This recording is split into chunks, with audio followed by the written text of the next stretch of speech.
Hello again, everybody, and welcome back to the Journey of My Mother's Son podcast. Today I'm joined with another one of the amazing individuals I've met through Positive Coaching Alliance, Campbell. Cameron is joining me from the Houston area in Texas, where it is much hotter than up here in Pennsylvania, we were just talking about. So first of all, Cameron, thanks a lot for joining me on the podcast. No, Dan, thanks for having me. It's a lot hotter. Yeah, so before we get started, just give us a little background of, who is Cameron Campbell, where did he come from, and, what are you doing today? Yeah, for sure. So, Houston guy, was born in North Louisiana, but spent, most of my life, my adult life in Houston. Played football at the University of Houston. Do some work with the Positive Coaching Alliance, as you mentioned. As a professional, as an adult, I'm an entrepreneur. So I spent a number of years coaching at the high school level, was able to have a lot of success there as a head coach, athletic director. And then, kind of took my talents to South Beach, as LeBron would say. And so I spun that into a public speaking brand. And so Coach Cam is my brand. Under that brand, I have the book I wrote last year, out for Redefined, 12 Servant Leadership Principles of Legendary Leaders.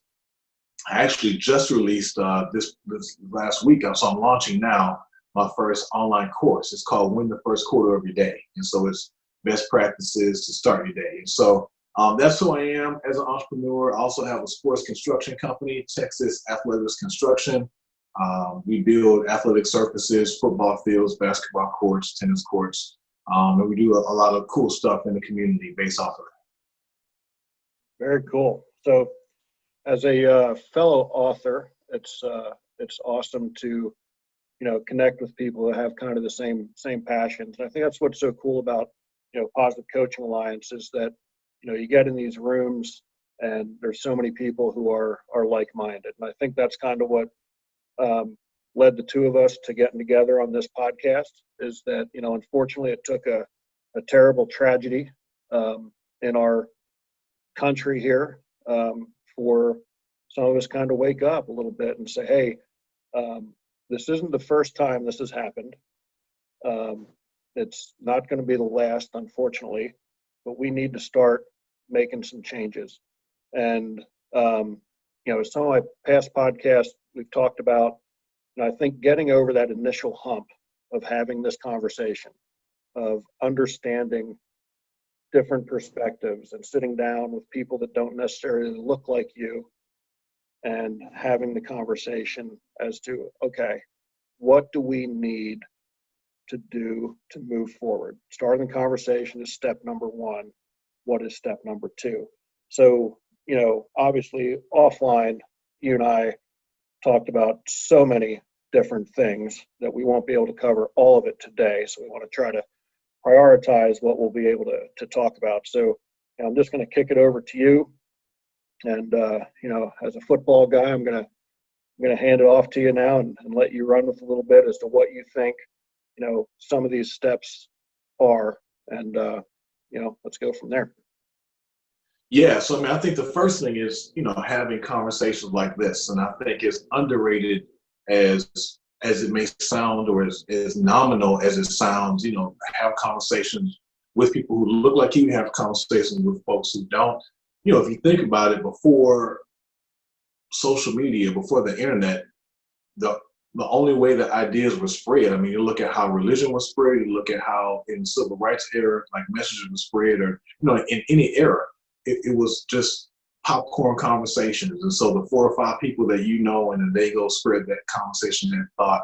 And, that was what going viral was before, going viral. And so I think that, again, having conversations just like this and, and recording them, sharing them, I think this is exactly how we make, the first step in making change in our culture. I think the second step off of that is, understanding how we got here today. And I say we, as a country, right? And so I think that people who are not aware of the oppression and, the hard time, the adversity that Black people see and people of color see at this point, I think somewhat it's a intentional ignorance, right? And so the idea of yeah, I know that, we may treat this group of people okay, right? This social group, but there is that one guy who always gets a short end of the stick. Or, I happen to notice that,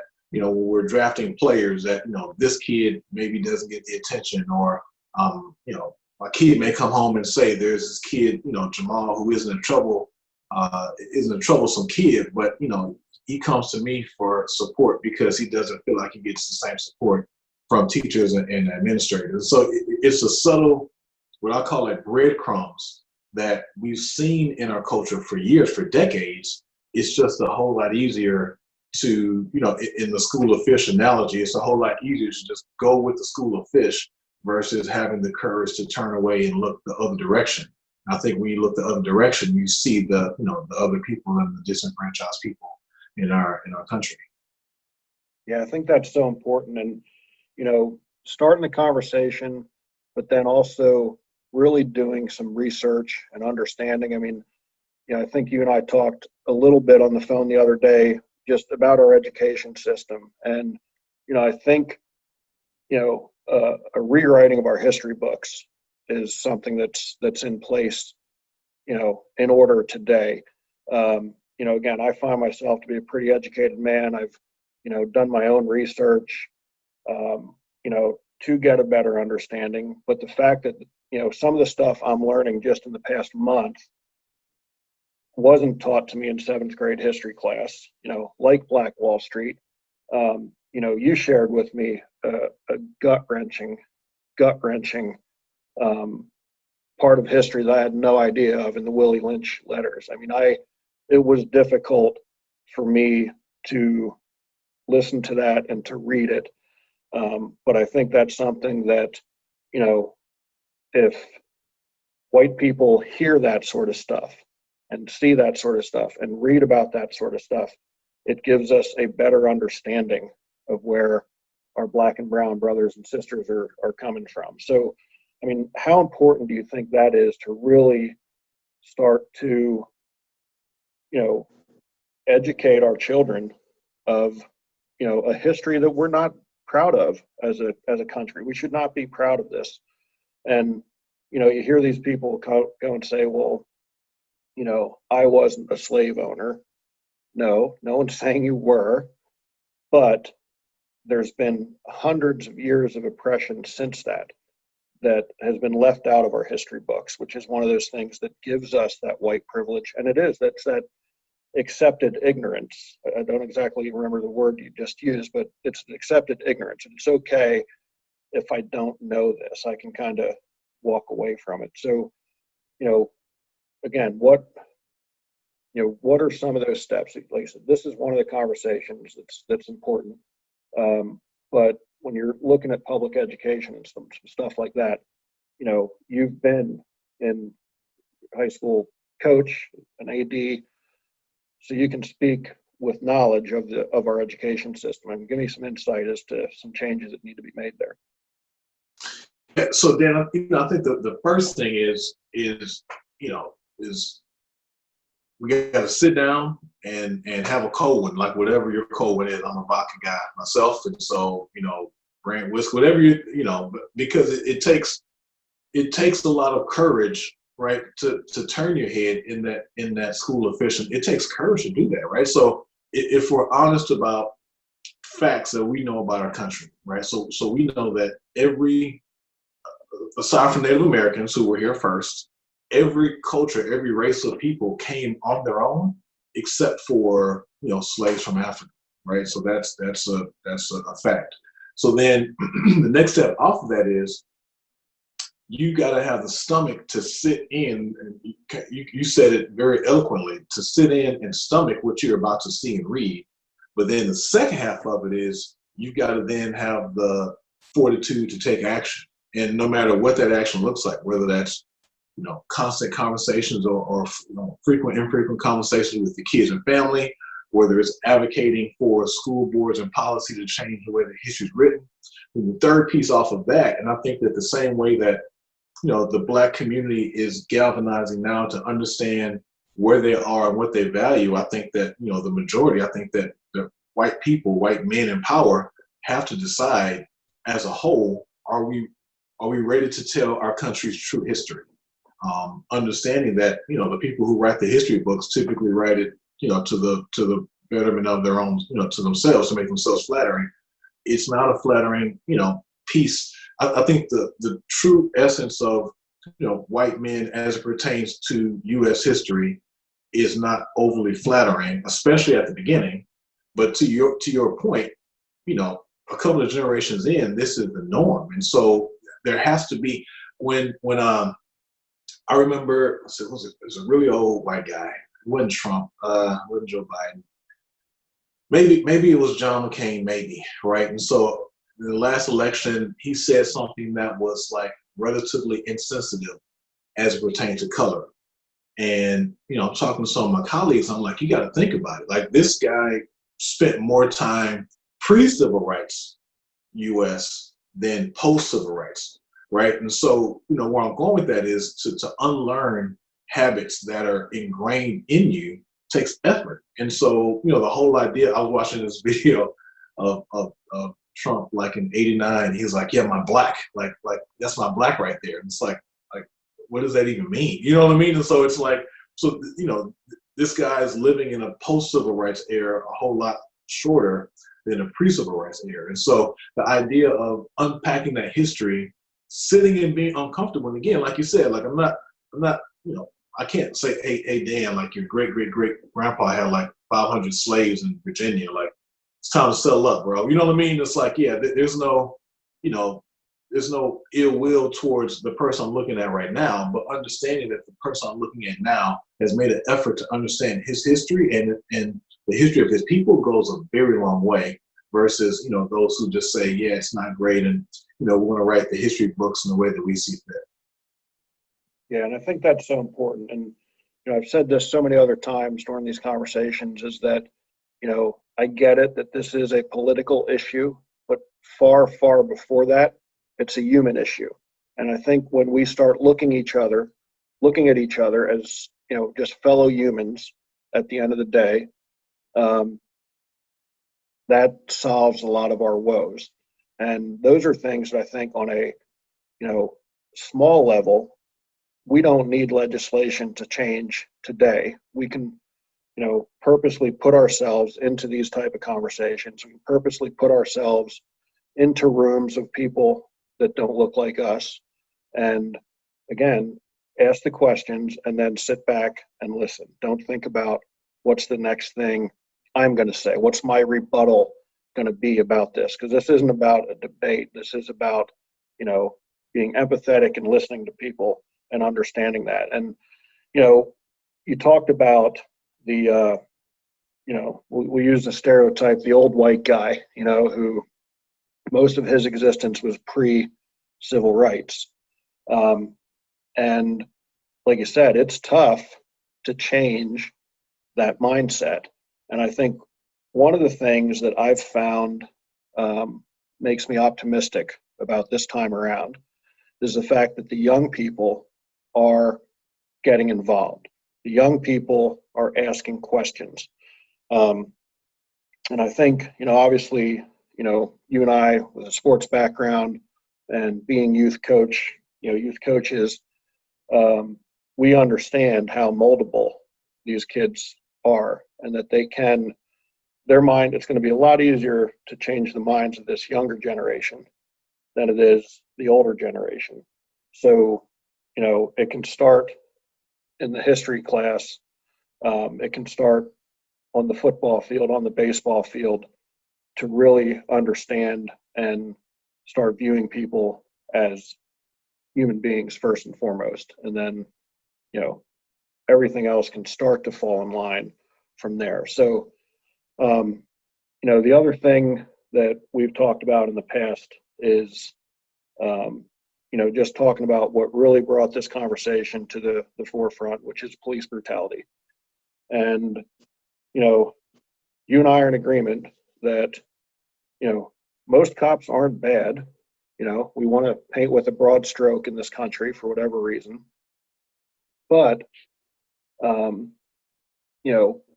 making people really understand what the term defund the police means it's not doing away with police officers. It's really breaking down, re-educating, retraining, and again, I would not want to be a cop. You know, it is not an easy job. It's mentally taxing. So what are some of those things you think that we can start to do to help our police officers, cope with an incredibly stressful job? Yeah, well, I think that I think that's a tough one. And so if you and I can figure out the answer, let's bottle it up and we can, we can make some money going state to state. So I'll say this. I think that there are a handful of noble, careers in our country. And I think, educators, first line responders, folks who work in the medical field, and those who keep us safe. And if you think about it, as kids, our kids, these are the careers, when you're in kindergarten, what do you want to be? A firefighter, a doctor, right? So I mean, we revere these career points until it's time to paint, right? And so I think if COVID has shown nothing else, that, our first line responders and those who are really the first level of infrastructure long-term for our country are so grossly underpaid. And so I think the first step is you take a really aggressive approach of, how do we attract the best of the best? And so it's almost like, why did soccer not take off in the US? Well, you and I both know they never got the best athletes. Like the soccer kid, he may be a talented kid, but he was going football first, basketball, baseball, and then, that prime, maybe soccer as an auxiliary sport. Well, I think it's the same thing for police. And so if we raise the pay of police, if we set the bar higher and say, okay, this is what it, so, being a police officer is a six-figure job, but it comes with this level of expectation, right? So, to be degreed if you aren't already, or to consistently pass physical fitness tests every quarter, or, like you said, if you're taking a traditional 40-hour work week, 15 to 20% of that has to be psychological coping, training, rehealing, for what you see out on your job. But the second half of it, Dan, I don't know that a person should be a career police officer. I think the idea of training enough to go out to do field work, but then you look at the downside. I know a couple. I mean, one of my best friend is a cop, and his dad's is a retired cop. And we had the conversations of, it's hard to stop casing people. It's very hard to stop profiling people. I mean, so you're in your civilian vehicle, in Chick-fil-A, but you're looking in your rearview mirror, looking at the guy's license plate behind. It's just these triggers that are very hard to turn off. And I think that, policing or keeping our community safe is a very important thing to do. And I think that, it's one of the first pillars of our country that we need to take a very hard look at and, rebuild and replace. Yeah, and I think that's interesting what you said. I mean, I got a very good friend as well, who was a state trooper here in Pennsylvania. And again, this is years ago. We were just having a conversation, and I had mentioned, I don't even know how we got to this point of the conversation. And he said, well, that's the difference between me and you, is that you look at the positive of everyone you meet. You're looking and saying, this person's a good person first and foremost. He goes, where myself, I'm looking and saying, what bad might this guy be doing? So it's a training, and I get it. I get it. So I never heard that before about not having career police officers, but it's a pretty valid point. I mean, let's look at our service people. Heartbreaking what we put these young kids through, and sending them overseas into war zones, and then forgetting about them when they get back here, and PTSD and all that sort of stuff. And a lot of our police officers fall into that same territory. I mean, they're in a war zone, a large part of their career. So I think therapy is a big component. I think, as a society, us really reevaluating how we raise our young men, first and foremost. And it's probably a bigger issue for you than it is even for me. But let's face it, as a male, you're brought up, you can't be vulnerable, you can't cry, you can't show emotion, you got to be tough. And that's, again, me for a white male, it's one thing, but your level as a black male is even to a greater degree of, you got to be a tough guy, you can't show vulnerability, don't let them see you cry. And that's really not how we're supposed to function as human beings. And if you don't have that outlet to let that out, we're all going to get to a boiling point, So again, like you said, we solve this, we're we're going to figure a lot of things out. But if we can start asking these questions, Yeah, well, and that's a really good point. So if you think about the way we raise our young men, and if it's kind of like a sandwich kind of metaphor. So if what you mentioned was at the bottom of that sandwich, the top of it for a black man is don't be too aggressive, don't be too threatening, don't be too commandeering, don't come off as an angry black man, and it becomes a very small in between space of being masculine, however you define masculinity, but also being as non-threatening as possible, understanding that, and what I'm about to say may sound like a gross extreme, but if anybody were to put themselves in my shoes, it's not. And so I'm 6'4", I'm 265 now. I've got like 10 more COVID pounds I gotta work on. Right? only 10.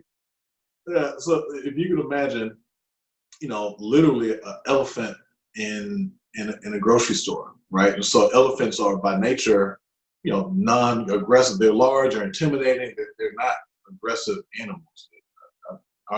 Can they be scary? At eyesight, yes. But if you think about, just a day in the life, waking up, get to the gym at 4 or 5 o'clock in the morning. And the reason, what I'm trying to lay out is in every single space, not being threatening. That's very hard to do, right? And so, the pre-workout kicks in, you're moving weight, you're feeling good, you still can't be, overly threatening or stopping for breakfast or going into the bank. I mean, so we're not even talking about in the business space, right? We're talking about just in the layman's kind of 9 to 5, running your errands, going throughout your day. There's such a small box of comfort that our culture has put black men in, and if you don't fit that mold exactly, right? So if you're bigger, if you're heavier, you got a nice beard, right? Let alone like your physique. And so, all these things kind of begin to paint you into the way you're perceived, and it's a constant battle to fight your own identity versus the perception that the country puts on you. Yeah, I mean, like I said, we love these stereotypes, and again, unfortunately, so those who are watching this on YouTube and not just listening to it on Spotify, so, you're a big black guy with a beard. I'm a big white guy with a beard. I'm about 6'2", just under 6'2". You got a couple inches on me. If you and I both walk into a restaurant together and somebody at another table looks at us and says, "Oh, a bad dude just walked in," they're probably not talking about me, Right. And that's just that stereotype that we just have got to break down. And again, I don't know the answer other than starting with having these conversations, and just starting and, have people that don't look like you over to dinner, go to the bar with them, go out to the restaurant with them and just have those conversations at just the micro level to start to see that change, start to be that change that we want to see ultimately. So yeah, I mean, like I said, there's so many layers of this onion that we can peel back, and we know we're not going to be able to talk about everything in these podcasts that I'm doing, but I think if we can start just making people think a little bit, you know what, hey, that guy I work with, every day, and we have great conversations about, football on Mondays. Why haven't I ever been to his house? Why hasn't he ever been over to my kid's birthday party or graduation party? And it's that sort of stuff that we really got to start to break down. So, said, man, it's a long road, but I think there's definitely some optimism this time around for sure. So, I mean, what are some of the other things you just want to kind of bring to the forefront here? Well, I think that kind of going back to the policing institution, right? So the first thing is, I think that what everybody has to understand, this is, regardless of race, regardless of background, sex, whatever, is every institution that is put in our country that we live on today was intentionally designed by white men for their own betterment, right? And so, again, this is not picking, right? So I don't want to, whatever. It's just where we are. It's where we are as a country. So, so even looking at the way that police handle interactions. So you look at George Floyd, the old man in Buffalo who was knocked over by the police, and even the deal this past weekend in Atlanta, and the guy's name fails me. I think his last name is Baker, but I could be wrong. So you look at George Floyd, and it's like, wow, that was such a terrible thing, which kind of created this spark. Well, the policing institution, framework, training, mentality, disposition that killed George Floyd is the exact same disposition that knocked that old man over in Buffalo, right? That was so hard to watch. So then you take a look at, the old man in Buffalo, and you say, okay, and those who aren't familiar, he was peacefully protesting. The guy had to be like 80 years old. He looked like the guy, remember the Six Flag commercial? Like the old guy doing it's an old fart. It's awesome that he was even out there. But, and the police knock him over, he starts bleeding from his ear. I'm not sure if he's even home from the hospital now, right? But there had to be 20 other ways that the police could have handled him in that situation, right? So then you take a look at what happened in Atlanta over the weekend. This guy goes out to party, gets drunk. He's in the line at Wendy's and falls asleep in line. So there's no moving violation there. I mean, so he's technically hasn't, committed any crimes, right? I mean, possibly, DUI or whatever once the police test him, but it turns into an interrogation, field sobriety test that he fails, an attempt to arrest, and then he flees with a cop's taser, gets shot in the back twice by the police officer, and and they ruled it a homicide earlier today. Anytime you get shot in the back, that's pretty straightforward, right? And so, from both of those two incidents in Buffalo to Atlanta, there's 30 different ways you could, so what happens is, as a coach, you're taught as you're creating game plan, offensive, defensive schemes, you want to reimagine, that's the scheme or what you want to run based upon your personnel, right? So if you take that same thought process and you look at what happened in Atlanta, they could have put a boot on his tire, right? They could have sat him out. They could have called an Uber. Excuse me. There could be some local, federal, national funds for police officers to send. They could have taken him home. Right? I mean, there's 50 million things that could have happened that were non-confrontational. And I think that what happens is, the policing system is so by design confrontational that it leads to these types of incidents. And so I think it's just reimagining, with the end in mind. So almost, if you think about it like this, you think about drug and alcohol treatment today versus 20 years ago, right? Drug and alcohol was not considered a disease until recently, right? Until science said, this person has a chemical imbalance. We need to support this person with resources. Until then, it was go to AA, you get fired from your job and whatever else. And so the same thing, they had to reimagine what supporting, chemical dependency looked like. And so it's just a reimagining of the system. No, I agree. And it's funny, man, I wish I could remember who did it, but I was just watching a series. There's a pro soccer player over in London. I don't know if he plays in the MLS here, if he plays over in the UK. But that was brought up about so many times you hear the phrase, we have a broken system. We have a broken system. I've said that a million times. And he actually put another spin on it, very similar to what you just said, is like, the system isn't broken. The system is working exactly how it was designed to work, to benefit a specific group of people at the expense of another group of people. So the system doesn't need to be fixed. The system needs to be rebuilt. And again, until he said that, that term, we live in a broken system, is something came out of my mouth quite a bit, but it's so true that it's not broken. It's working exactly the way it was designed. So we really do need to take a step back and start, rebuilding this system. And again, at the end of the day, we all want the same thing. We just want, everyone knows life isn't fair. We get that, but we at least all want to be able to have the same starting line and the same finish line and be able to play by the same rules. Again, we're sports guys. And, one of the beauties of sports is they are designed equally. There's 100 yards in a football field. There's 11 players on each team. Each team scores, they get the same amount of points. That's what we want. That's what we want. Now, it may not be fair where the team that you play on, not by design, but just because isn't as talented as your opponent.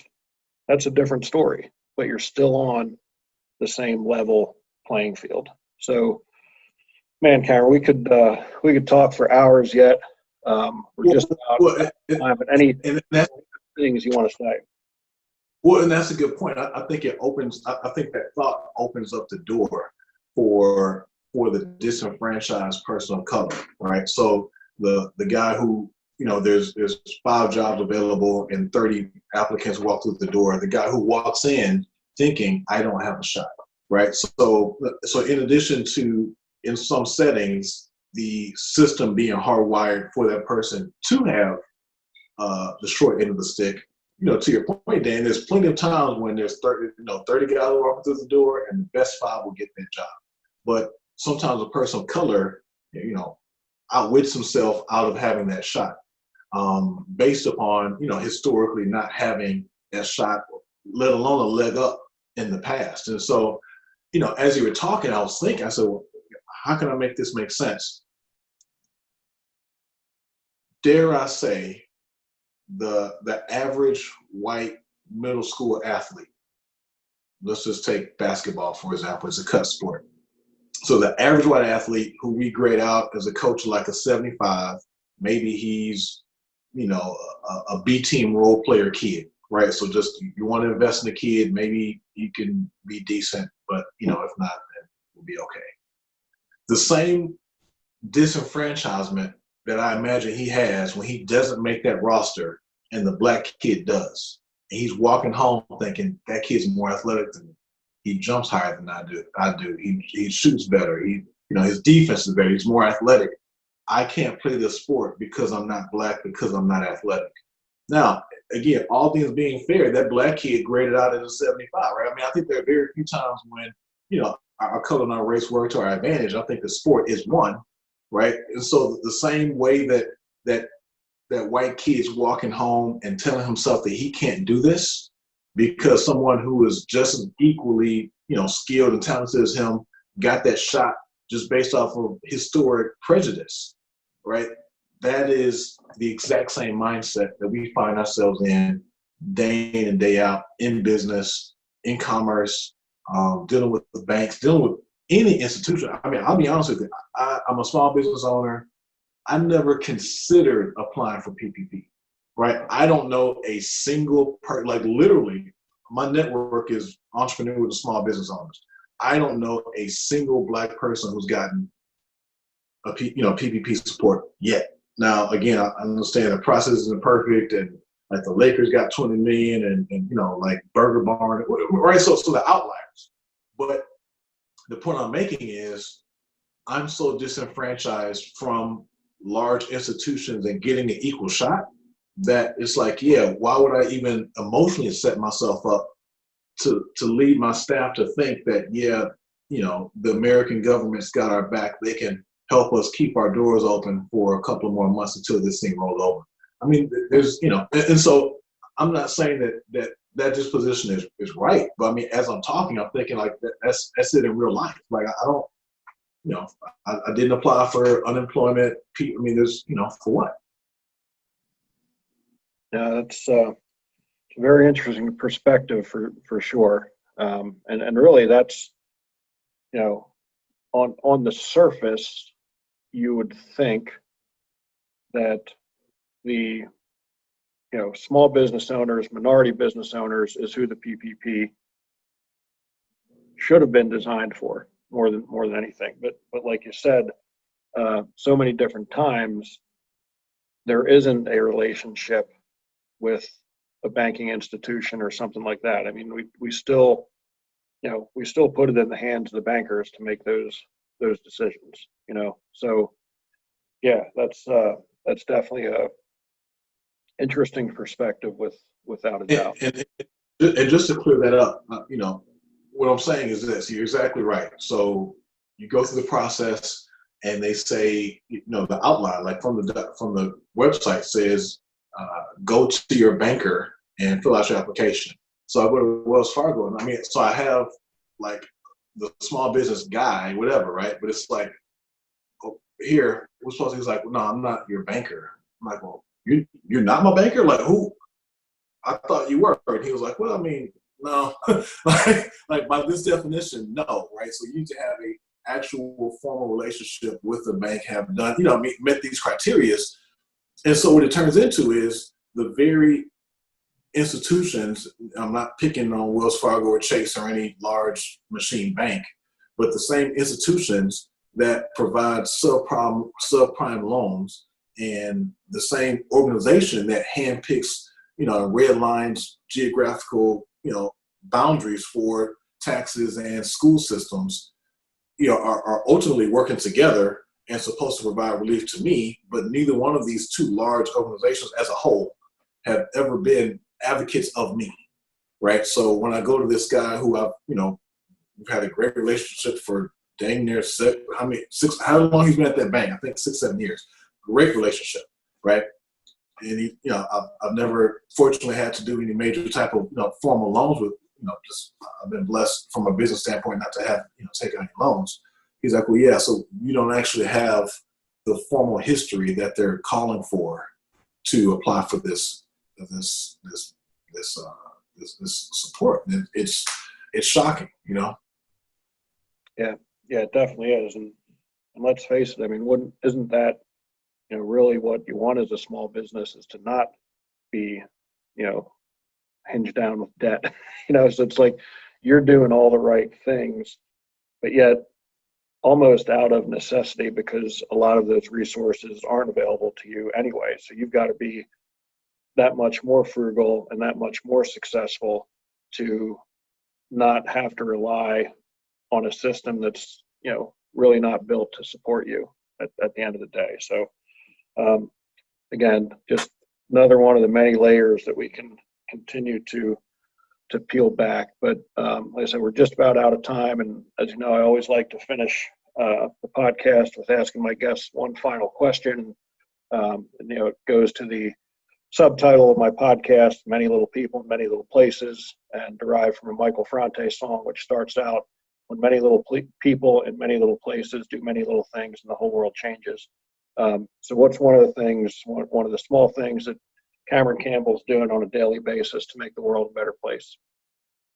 Yeah, so I've got to check that artist out. So when you first said his name, the first thing that came to my mind was Joe Dirt. Do you remember that movie? Yeah.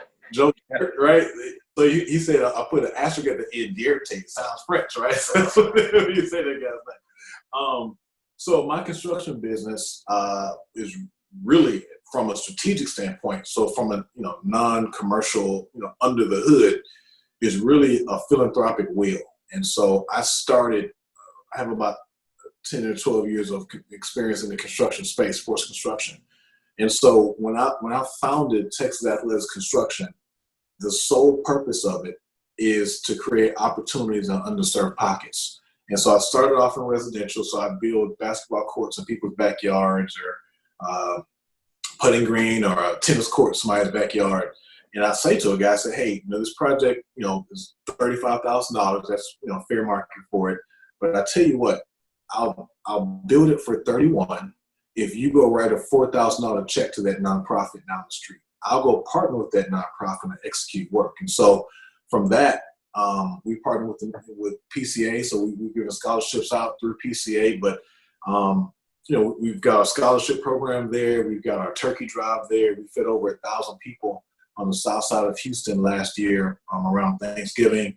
We've done a program called Coach Cam Christmas Wishes, where we adopt families for Christmas. And so, I think that the idea of social entrepreneurship, and again, this is just, Texas hustle, right? So I've got this tool here. I want to put this fire out here. I don't have the capital myself to do it myself. But, kind of to what you said, if we can all gather around, there's plenty of resources. Our economy is so healthy. There's plenty of resources to put out all of these fires. And so it's just my unique way of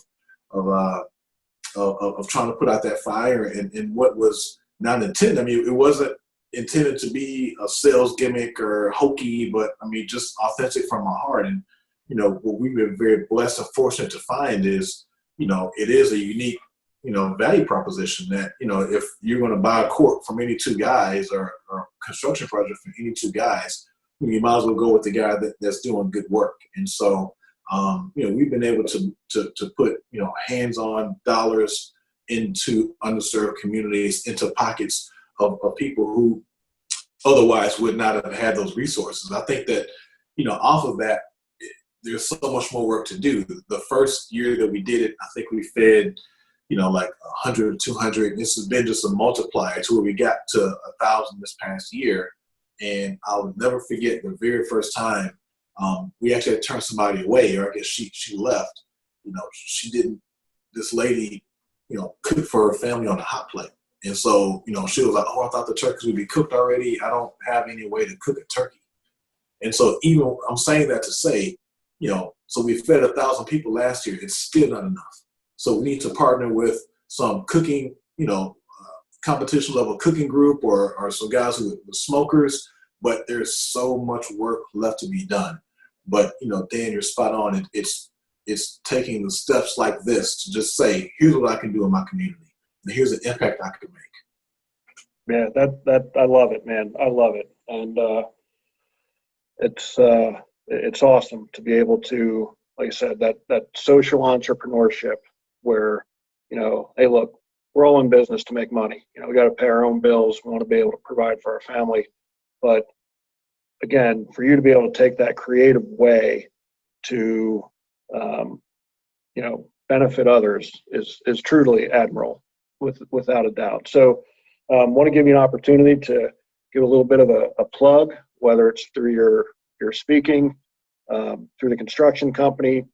How can people get a hold of you if there's somebody looking to put some tennis courts or basketball court in their backyard? How can people get a hold of Cameron Campbell?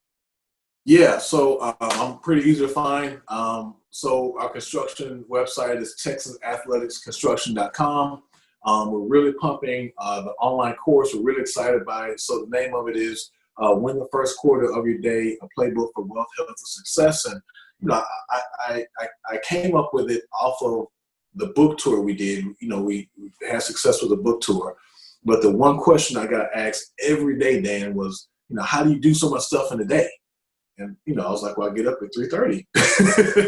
So the first, by the time I'm taking my first, coffee break or snack break, I don't even drink coffee, but, it's like 6:37 and most folks are rolling out of their bed. And so we're really excited by it. It's laid out very clear with 6 modules. Within each module, we call it plays. And so there's a drill down, there's indie work. And so, there's actual application and resource for the people who are looking to get their career to the next level. And that can be found at coachcamcourses.com. That's awesome. I love it. Absolutely love it. So again, I appreciate you taking the time.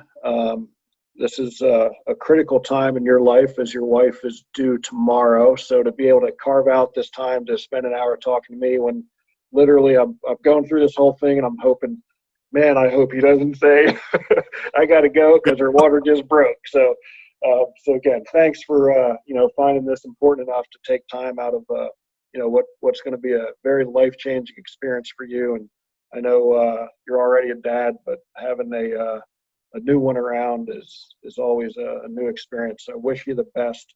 God bless you for what you're doing with your work in the community down there. And everybody I've told here that I've met through PCA and doing these, I said, look, when my wife and I first started talking about this journey, it was looking to, the people that the new people we're going to meet. And through COVID, if there's a blessing, I'm checking off marks of people that I've met online. So, don't be surprised when you get a text. I'm like, hey, Cam, we're in the Houston area. What's the address? We're going to pull up in the RV and spend a day or two with you. So the next I tell everybody, the next podcast we do will be in my RV, sitting in your driveway in front of your house and, face to face and, just having a good time for sure. So, and I am 100% serious about that. So folks out there listening, be sure to check out my other podcasts and blogs at danclouser.com. Cam, again, thanks a lot for taking the time, and I do wish you the best with the new baby. And look, man, it's one of those many little things that we're going to do to make a positive impact. And, hopefully, I don't know if it'll be in our lifetime, but hopefully this conversation is one that doesn't need to be taking place in the future. That's my hope as we get past this as a society. Yeah, no, thanks for having me. And to your point, yes, Harper is coming any day now, but this hour, this time was worth it for her future. And so this is just time invested for my daughter. So no, thank you so much.